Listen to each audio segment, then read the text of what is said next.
Welcome friends, chapter number 1 awaits us, Indian economy. Well, in order to understand this chapter, I would urge everybody to first go through my notes as this video is particularly based on my notes. So it's imperative for you to first go through my notes, then you will be able to understand this video even better. So first chapter says Indian economy on the eve of independence. Our first topic is what was the focus of economic policies pursued by Britishers?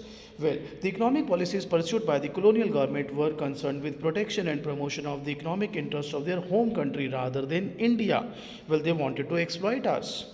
They wanted India to become supplier of raw materials and consumer of finished industrial products from Britain. वो चाहते थे कि हम Britain के industries को supply करें raw material और वहाँ पर जो फाइनल गुड बने उसे हम कंज्यूम करें इंडिया में.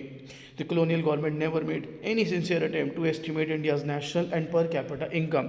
ऐसा इसलिए नहीं किया because they were not actually interested in growth of India or what is the status of India at that time. They were just interested in milking our economy, in exploiting us.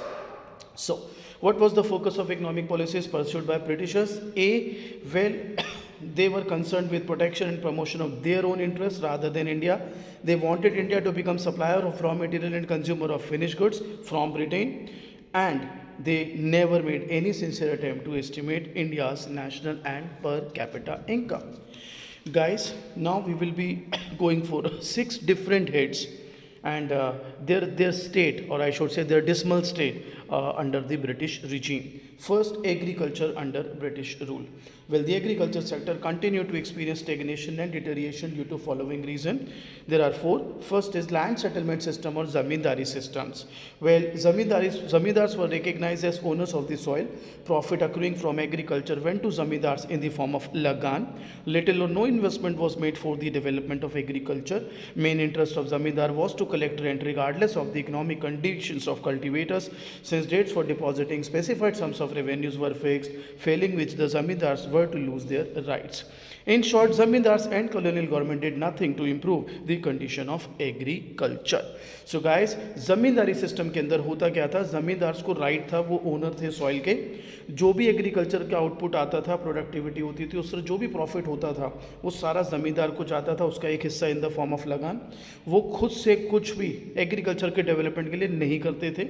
उनका बस main interest था कि cultivator जो actually में production कर रहे होंगे agriculture का, उनसे रेंट कलेक्ट करना, रिगार्डलेस कि वो देने की पोजीशन में है या नहीं. अब मैं इनकी साइड नहीं ले रहा, बट इनकी भी एक मजबूरी थी. जो ब्रिटिश गवर्नमेंट थी उन्होंने भी इनके ऊपर एक डेट फिक्स करी हुई थी कि इतनी डेट तक आपको ये डिपॉजिट करना है, इतना रेवेन्यू. अगर आपने नहीं किया तो आपका ज़मींदारी का राइट चला जाएगा. So in that sense they were also bound कि उन्हें कलेक्ट करना ही करना है एक certain sum from the cultivators. In short, the dismal state suggest कि ना तो ज़मींदारी सिस्टम या ज़मींदार ना ही ब्रिटिश गवर्नमेंट ने कुछ भी किया एग्रीकल्चर को इम्प्रूव करने के लिए, rather they were just milking it. Second reason for dismal state of agriculture: lack of irrigation facility and low levels of technology. Well, low levels of technology, lack of irrigation facility, negligible use of fertilizers were responsible for the plight of farmers and contributed to the dismal level of agricultural productivity. अब आप बताइए, सभी मानेंगे ना कि अगर आपको agriculture की प्रोडक्टिविटी बढ़ानी है, you need to use good technology, advanced technology, irrigation facility should be there and fertilizer should also be used. None of these were there at the British regime during British regime. Zamindars and British rulers again spent a little on modern technology which caused a perpetual low level of productivity. Commercialization of agriculture. Well, it refers to shift from cultivation for self-consumption to cultivation for the market. पहले बेटा subsistence farming करते थे ज़्यादातर farmers, वो उतना ही production करते थे जितना उनके लिए ज़रूरी हो और self consumption के लिए ज़रूरी हो. अब commercialization का मतलब है कि वो market के लिए बनाना शुरू करें. इसमें एक चीज़ और भी है जो second point में cover कर रहा हूँ. Farmers were lured or forced to shift to cash crop like cotton, indigo and jute from conventional subsistence crops like rice and wheat. तो एक तो वो सब्सिस्टेंस फार्मिंग करते थे, उतना ही बनाते थे कि उनका खुद का कंजम्पशन हो जाए. दूसरा, वो फूड क्रॉप्स बनाते थे लाइक राइस एंड वीट, और उनको अब कैश क्रॉप में डाला गया लाइक कॉटन, इंडिगो, जूट. तो एक तो क्रॉप का जो क्या कहते हैं क्वांटिटी है वो चेंज हुआ, क्योंकि पहले आप कम बनाते थे, सिर्फ अपने सब्सिस्टेंस के लिए बनाते थे, अब आप मार्केट के लिए बना रहे हो. दूसरा, नेचर ऑफ क्रॉप्स भी चेंज हो गई. पहले आप राइस वीट बनाते थे, अब आप कैश क्रॉप्स बना रहे थे. तो बच्चा कहता है इस दिक्कत क्या हुई, बताते हैं क्या दिक्कत हुई। It expose the farmers to uncertainties of the market. कैसे, let's see. While earlier they would grow grain for their family consumption, now they needed cash to buy it from the market। तो बच्चा कहता है उसमें दिक्कत क्या है। आप मेरे नोट्स पढ़ना, मैंने उसमें लिखा है पूरा डिटेल में। दिक्कत ये है कि इनके पास बहुत ही सेल्डम कैश अवेलेबल होता था। तो अब खाना तो चाहिए, कैश है नहीं, क्योंकि पहले तो खुद ही बना लेते थे, वही कंज्यूम कर लेते थे। अब ये कैश क्रॉप्स बना रहे थे, पेमेंट उसकी बाद में आती थी उधार वगैरह पे, या आती बहुत कम थी। तो फिर अब इनको तो कैश चाहिए, मार्केट से लेना पड़ेगा। डोंट यू थिंक मार्केट से लेने के लिए कैश है नहीं, वो लोन लेंगे, डेट लेंगे और इनडेटनेस में फंस जाएंगे, फिर वो ब्याज चुकाते रहते थे। सो ये भी एक प्रॉब्लम रही। Scarcity of investment. India's agriculture was starved of investment in terracing, flood control, drainage and desalination of soil. इसका मतलब हम अभी आगे बताएंगे भी आपको। A large section of tenants, small farmers and sharecroppers neither had resources and technology nor had incentive to invest in agriculture. पहली बात तो फार्मर्स इतने छोटे थे, उनके पास रिसोर्सेज नहीं थे इन्वेस्ट करने के। अगर वो हिम्मत करके करते भी तो उन्हें पता था उन्हें क्या फ़ायदा है, ज़्यादा प्रोडक्टिविटी होगी तो वो सारा फ़ायदा तो ज़मींदार ले जाएंगे, ब्रिटिश गवर्नमेंट ले जाएगी। सो इन्वेस्टमेंट नहीं हुई एग्रीकल्चर में। सो अगर पेपर में आता है कि एग्रीकल्चर का डिसमल स्टेट क्यों था, स्टेगनेशन क्यों था, तो zamindari system, lack of irrigation facility, low level of technology, commercialisation and scarcity of investment. अब देखते हैं guys industrial sector under British rule कैसा था। आइए। Indian handicrafts enjoyed a worldwide reputation for their variety and quality, but these were destroyed by the British government in two ways. Foreign demand for the Indian handicraft was destroyed by way of heavy duty on their export. तो अब अगर आप duty लगा देते हो Indian product पर, बाहर वाला जब उसको खरीदेगा तो उसको महंगा पड़ेगा, तो ऑब्वियसली उसका इंटरेस्ट कम हो जाएगा आपके प्रोडक्ट में। Domestic demand for Indian handicraft was destroyed by way of duty free import of the British goods in the Indian market. और जो डोमेस्टिकली आपका हैंडीक्राफ्ट बिकता उसको भी डैमेज किया। कैसे? ब्रिटिश गवर्नमेंट ने क्या करा, ब्रिटेन से मशीन गुड यहाँ पर ले आए, उसके कंपटीशन में उसको ड्यूटी फ्री रखा, तो वो सस्ते थे, मशीन मेड थे, तो इंडियन हैंडीक्राफ्ट उससे डिमांड उसके साथ कम्पीट नहीं कर पाया, उसकी डिमांड गिरने लगी। So India could not develop a sound industrial base under the British rule because of the following reasons. First, decline of handicraft industries. The primary motive of British rule behind deindustrialization was twofold: to get raw material from India at cheap rate to be used by industries in Britain, and to sell finished products of British industries in Indian market at higher prices. ये भी हमने पीछे भी किया। Lack of capital good industry. So capital good industry means industry which can produce machine, tools which are in turn used for producing articles for current consumption. British government did not promote capital good industry since they wanted India to be dependent on British or Britain for the supply of capital goods and heavy equipments. तो पहला जो आपकी थोड़ी बहुत industry थी like handicraft industry, उसको destroy किया गया। कैपिटल गुड इंडस्ट्री थी ही नहीं इंडिया में, नाम मात्र को। Low growth rate of new industrial sector and its contribution to GDP remain very small. और पब्लिक सेक्टर का भी ऑपरेशन कम था, limited area of operation of public sector. Public sector remain confined only to railway, power generation, communication, port and some other departmental undertaking. Thus major infrastructure investment were not taking place. तो अगर paper में आ जाए industries को क्यों dismal state था, तो आपने पहले क्या बोलना है, lack of handicraft industry, rather handicraft industries को खराब कर दिया गया। Lack of capital good industry, low growth rate, limited area of operation of the public sector. One more, adverse effect भी रहे हैंडीक्राफ्ट इंडस्ट्री के डिक्लाइन के, अनएम्प्लॉयमेंट बढ़ी और फिनिश गुड्स का इंपोर्ट बढ़ गया। सो इससे भी आपकी इंडस्ट्री की डिसमल रेट ज़्यादा हो गई। नेक्स्ट है बच्चों, फॉरेन ट्रेड कैसा रहा during British rule. Well, India's foreign trade was exploited through discriminatory tariff policy, because of which India became importer of finished good from Britain and exporter of raw material to Britain. ये बार बार हम देख रहे हैं। Following are the points that some of the state of foreign trade during British rule. Exporter of primary product बन गए, अब importer of finish good बन गए। मोनोपोली कंट्रोल था ब्रिटिश रूल का। Well, more than half of India's foreign trade was restricted to Britain, while the rest was allowed with few other countries like China, Sri Lanka and Iran.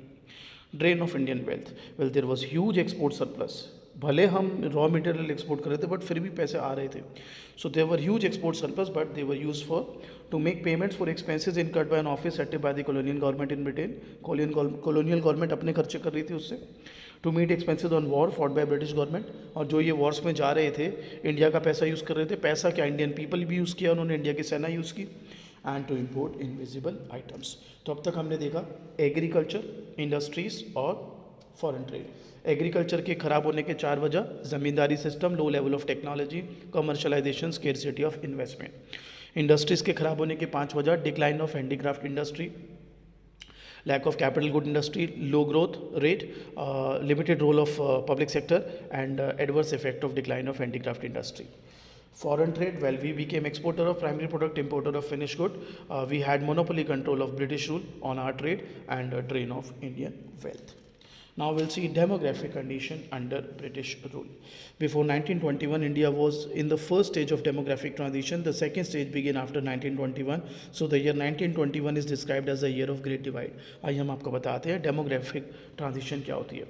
बेटा इसमें 3 stages होते हैं। Stage 1 में birth rate भी high होता है, death rate भी high होता है, पैदा भी ज़्यादा होते हैं, मरते भी ज़्यादा हैं लोग। स्टेज 2 होता है जब पॉपुलेशन एक्सप्लोजन होता है, इसमें बर्थ रेट बढ़ती है और डेथ रेट कम हो जाती है। ऐसा 1921 से इंडिया में हुआ। स्टेज 3 में दोनों कम हो जाते हैं, birth rate and death rate. So the demographic condition during the colonial rule is described as under: high birth rate and death rate 48 and 40 per thousand, extremely low literacy rate, सिर्फ 16% लोग पढ़े लिखे थे, फीमेल सिर्फ 7%, health facility रही थी, life expectancy poor थी, low थी 44 as compared to present 68, poverty बहुत ज़्यादा थी और मोर्टेलिटी रेट भी बहुत ज़्यादा थी, 218 पर थाउजेंड एज कम्पेयर टू 36.6 इन 2019। If you are wondering sir what is mortality rate, what is life expectancy, तो आगे अभी ये भी आपको हम बताएंगे। Occupational structure during British regime, अब तक हम 4 चीज़ कर चुके: agriculture, industries, foreign trade, demographic condition. Fifth is occupational structure. Well, the occupational structure means the distribution of working person across different industries and sector like agriculture, manufacturing and service. The state of occupational structure can be summarized as under: little sign of change. Agriculture sector accounted for the largest share of workforce which remained at high of 70 to 75%. बाकी से मेरा या कम ही रहा उनका। Growing regional variation. Parts of Madras Presidency, Tamil Nadu, Andhra Pradesh, Kerala, Karnataka, Bombay and Bengal witnessed a decline in dependence of workforce on agriculture. However, there has been an increase in the share of workforce in agriculture in Orissa, Rajasthan and Punjab. तो overall कोई change नहीं आया, regional variation जरूर हुई, but on an average ज़्यादातर dependence अभी भी agriculture पर ही थी। अब तक 5 चीज़ें हो गई हैं: agriculture, industry, foreign trade, demographic condition and occupational structure. 6th and the last is infrastructure, कैसा था ब्रिटिश रूल के under. The real objective of the British behind infrastructure development in India was to serve various colonial interests and not to provide basic amenities to the people. Following points should clear the work on infrastructure by British government. Roads. Colonial road could not do much on construction of roads. Colonial rule. There always remained an acute shortage of all-weather roads to reach out to the rural areas during the rainy season.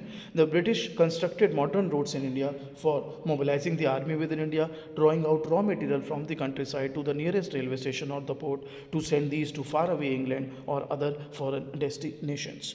तो पहली बात तो ज़्यादा roads इतनी बनी नहीं जितनी ज़रूरत थी। दूसरा, ऑल वेदर रोड्स नहीं थी, बारिश में बंद हो जाती थी, ख़राब हो जाती थी। और मेनली गवर्नमेंट ने या ब्रिटिश गवर्नमेंट ने रोड बनवाई 2 वजह से, ताकि अपनी आर्मी को भेज सके इंडिया में एक जगह से दूसरी जगह, और रॉ मटेरियल एक कंट्री साइड से पोर्ट पे या रेलवे स्टेशन तक पहुंचाएं, जो फिर वो फॉरेन डेस्टिनेशन लाइक उनके अपने देश में ही आसानी से भेजी जा सके। Railways enabled people to undertake long distance travel. It broke geographical and cultural barriers and promoted national integration. It enhanced commercialization of Indian agriculture, which adversely affected the comparative self-sufficiency of the village economies of India.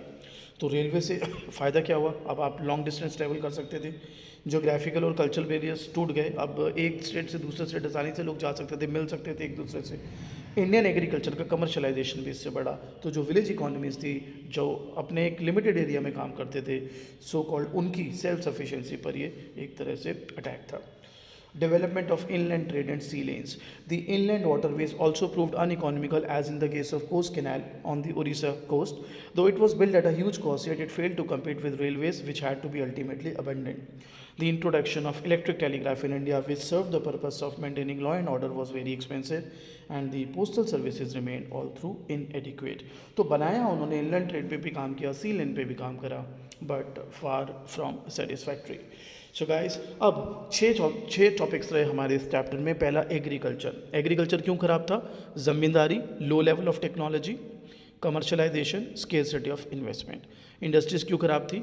Decline of handicraft, low level of growth, lack of capital good, limited role of public sector, and adverse effect of decline of handicraft industry. Foreign trade, well foreign trade क्यों खराब था? एक तो हम importer बन गए, final goods के exporter बन गए रॉ मटेरियल के, और मोनोपोली कंट्रोल हो गया ब्रिटिश रूल का हमारे ऊपर, हमारे ट्रेड पर, और ड्रेन हुआ इंडियन वेल्थ का। डेमोग्राफिक कंडीशन में हमने देखा हमारी पॉवर्टी बहुत ज़्यादा थी, स्टैंडर्ड ऑफ लिविंग हमारा ख़राब था, मोर्टेलिटी रेट बहुत ज़्यादा थी, लाइफ एक्सपेक्टेंसी बड़ी लो थी, ये सब। इसके बाद हमने ऑक्यूपेशनल स्ट्रक्चर देखा, उसमें कोई खास चेंज नहीं था on an average, regional variation जरूर हुई थी, और इंफ्रा में roads, railways and inland trade.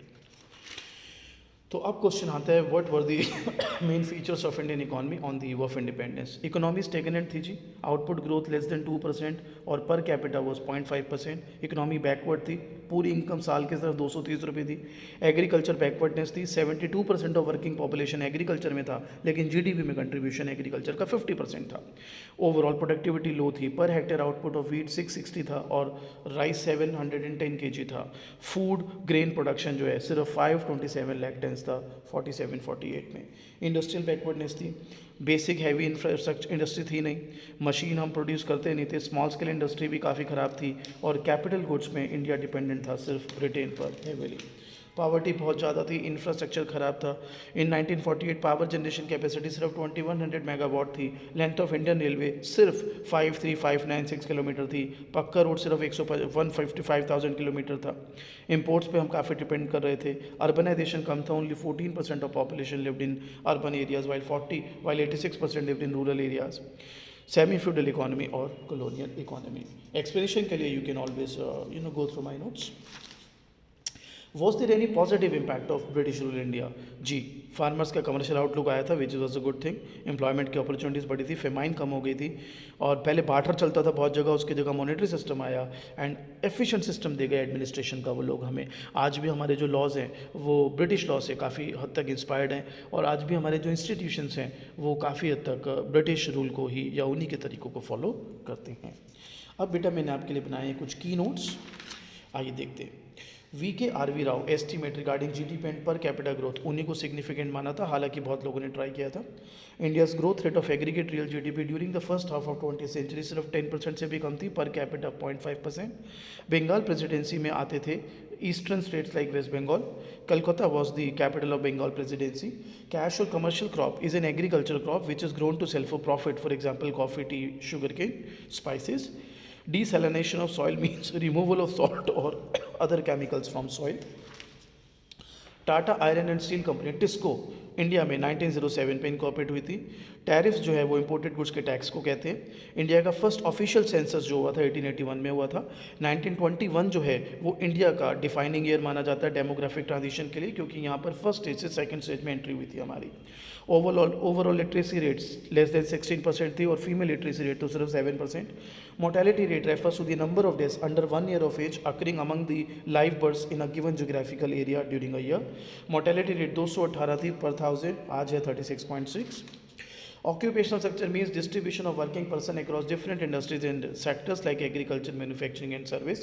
Life expectancy refers to the number of years that a person is expected to live. British ने introduce किया railways in India in 1850. Partition of the country had a negative impact on Indian agriculture. India को 82% of population मिला, जबकि 65% ही सिर्फ food grain area मिला। Rich food producing area of West Punjab and Sindh वो पाकिस्तान को गए। Famine refers to widespread scarcity of food, hunger, starvation caused by crop failure, government policy, etc. The most significant famine was the Great Famine of Bengal in 1769 to 70, which claimed a large toll of lives. First train ran from Bombay, Mumbai to Thane in 1853. Suez Canal was opened in 1869 to reduce the cost of transportation of goods between India and Britain. It served as a direct route for the ships operating between India and Britain, avoiding the African continent.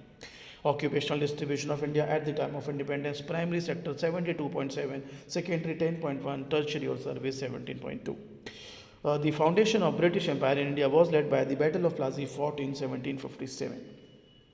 First railway bridge was built in India in 1854. So guys, notes ज़रूर पढ़ने हैं मेरे, ये आपको एक feeder की तरह काम करेगा वीडियो।